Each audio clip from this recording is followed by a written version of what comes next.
Hello and welcome to the Genuine Learning Blog. My name is Melissa Galasso and I'm excited to be with you to talk about a new exposure draft that's come out of the GASB related to certain risk disclosures. So as you can probably imagine, state and local governments are not immune to a normal amount of risk that could impact their ability to provide services or their ability to pay bills as they become due.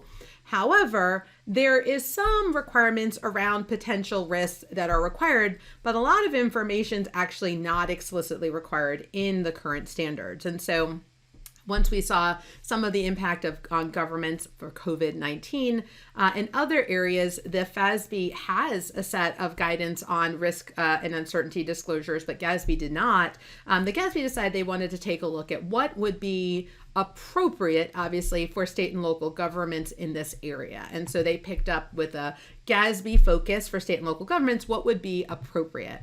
So this was issued in June of 2022. Comments are due September 30th.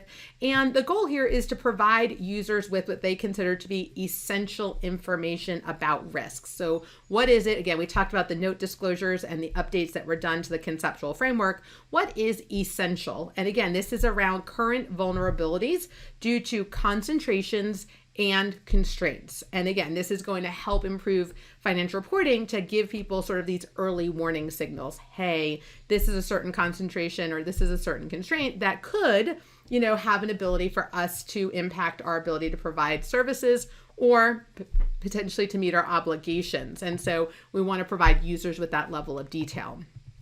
And so this standard is designed to provide financial reporting requirements for governments exposed to risk from those concentrations and those constraints that are common in the government environment, right? So they're really looking at it from the lens of state and local governments, what would be appropriate here. And again, if you're doing a comparative financial statement, it would obviously only apply to the current period because risk can change from year to year. So your current period risks are what we're going to focus on from a disclosure perspective. So first off, we're going to look at concentrations, and these are a lack of sufficient diversity related to an aspect of revenue or expense. And so governments obviously are exposed to these concentrations because there's a lack of diversity, right? They're dependent on one type of revenue source, and if that revenue source were to leave, right, what would happen? Or they get their expense from a particular vendor and all of it comes from one vendor. Should that vendor stop providing that expense, where would they go?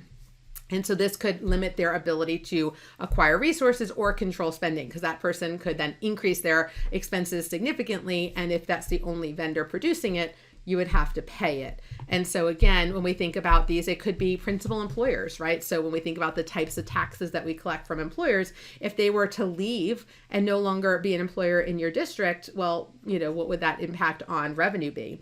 Certain industries, if there's a problem in a particular industry and revenue goes down significantly for that industry, how would that impact it? Principal resource providers, principal inflows of resources, potentially worker related items, especially if they have a collective bargaining agreement and they can demand more. Suppliers of materials, labors, or services. So again, these are just examples. This is not what it's limited to, but these are just examples of the types of concentrations that could impact a governmental entity. There are also potentially constraints, right? This is a limitation imposed on a government by an external party or by formal action of the government's highest level decision-making authority. And so these are also risks that control their ability to acquire resources. And so constraints can be external or internal. For example, limits on raising revenue, right? You can't exceed a certain percentage. Or limitations on spending or incurrence of debt, right? We have a debt maximum that's in our debt agreements, or mandated spending. And so these are the types of constraints and concentrations that they want to focus on. So again, a little bit different than the FASB version of the standard, but looking at it through that governmental lens. And so if you have these significant constraints or concentrations, then you're going to require disclosures. So again, there's not just mandatory disclosures. The disclosures are required if you meet the criteria. So not every government will meet the criteria for every possible constraint or concentration. So you have to have a constraint or concentration, first off, that's known prior to issuance. An event associated with the concentration or constraint either occurred or is more likely than not to occur within 12 months of the financial statements or shortly thereafter. And it is at least reasonably certain that within a 3-year period of the financial statement date, so that's a look forward period, the event will cause there to be a substantial effect on the government's ability to either continue to provide services or meet the obligations. So again, it's not automatic, oh, I have a constraint, let me go look at my disclosures. Is there a known constraint? Is there an event associated with it that's more likely than not to happen? And then is it at least reasonably possible that within the 3 years that would lead to? So it's a very, very narrow proposal. I'm actually a tiny bit disappointed with it because it's so narrow that I think things that would be really interesting will not be required to be disclosed as a result of it, because it's not going to meet one of these 3 criteria. So while there's a known constraint, it meets the first one, you have to meet all of the following criteria. So the second or third, some of these constraints will not be disclosed as a result. In addition, if there is some mitigating action that causes it to no longer meet the criteria, then you don't have to do the disclosure. So maybe you had a disclosure last year, that disclosure can go away because of some mitigating action that you took, then the disclosure is no longer required. You also want to make sure that you're providing with enough detail so the users can understand the item, and so what level of services are able to be provided or how it's going to impact your ability to meet them. And so what disclosure is required? Well, a description of the concentration or constraint, and then for each event associated with the concentration, right, what event has occurred or is more likely than not to begin within 12 months. And then again, describing it is at least reasonably possible that within 3 years it would have that impact. So then that would explain how we kind of got there.